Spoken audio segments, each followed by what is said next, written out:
आगे चटनी सरे आम ले लो कैसे बा लगे आके खुले आम ले लो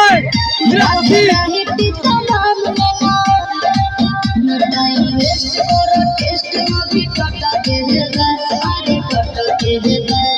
देखी जरा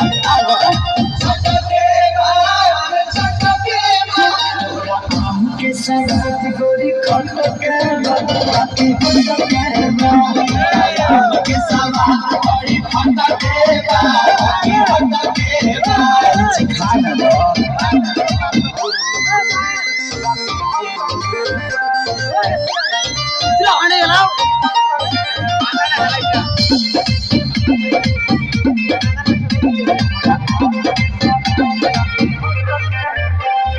खेत खाना गाने बा बाप के बगाने बा ओहरे बगाने के आम बा